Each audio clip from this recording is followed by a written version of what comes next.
आणि बीडमध्ये राष्ट्रवादीचे वाल्मिक कराड आणि विष्णू चाटेवरती खंडणीचा गुन्हा दाखल झालाय।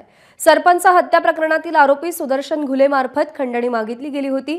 पवनचक्की कंपनीकडे 2 कोटींची खंडणी मागितल्याचा आरोप आहे। वाल्मिक कराड हा धनंजय मुंडेंचा कट्टर समर्थक आहे। राष्ट्रवादी अजित पवार गटाचा तालुकाध्यक्ष विष्णू चाटेवरही गुन्हा दाखल झालाय। वाल्मिक कराड आणि विष्णू चाटेने 2 कोटींची खंडणी मागितल्याची तक्रार दाखल करण्यात आली आहे। राष्ट्रवादीचे वाल्मिक कराड आणि विष्णू चाटेवरती खंडणीचा गुन्हा दाखल करण्यात आलाय। सरपंच हत्या प्रकरणातील आरोपी सुदर्शन घुलेमार्फत ही खंडणी मागितली गेली होती। सरपंचांची हत्या झाल्यानंतर सध्या तिथे वातावरण तापलेलं आहे। त्या घटनेचा निषेध केला जातोय। पवनचक्की कंपनीकडे 2 कोटींची खंडणी मागितल्याचा आरोप या दोघांवरती आहे। वाल्मिक कराड हा धनंजय मुंडे यांचा कट्टर समर्थक आहे।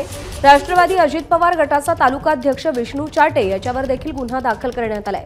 वाल्मिक कराड आणि विष्णू चाटेने 2 कोटींची खंडणी मागितल्याची तक्रार दाखल करण्यात आली आहे। बीडमधील सरपंच अपहरण आणि हत्या प्रकरण मस्साजोग इथल्या सरपंचाची हत्या करण्यात आली होती। त्याआधी अपहरण देखील झालं होतं।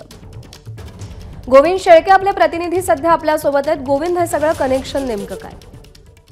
आपण बघतो की जे सरपंच मसाजोगचे होते संतोष देशमुख यांची हत्या झाली होती आणि या हत्येला जे कारण होतं ते आवादा एनर्जी प्रकल्प, तिथे जे पवनचक्कीचा प्रकल्प आलाय त्याच्या संदर्भाने झालेली हत्या होती।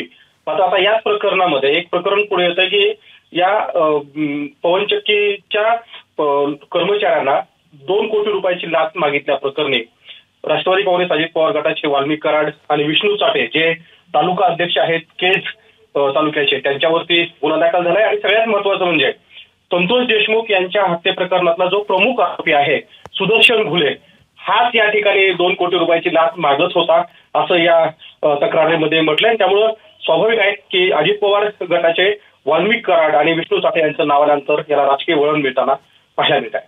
गोविंद, धन्यवाद दिलेल्या माहितीसाठी। एबीपी माझा, उघडा डोळे बघा नीट।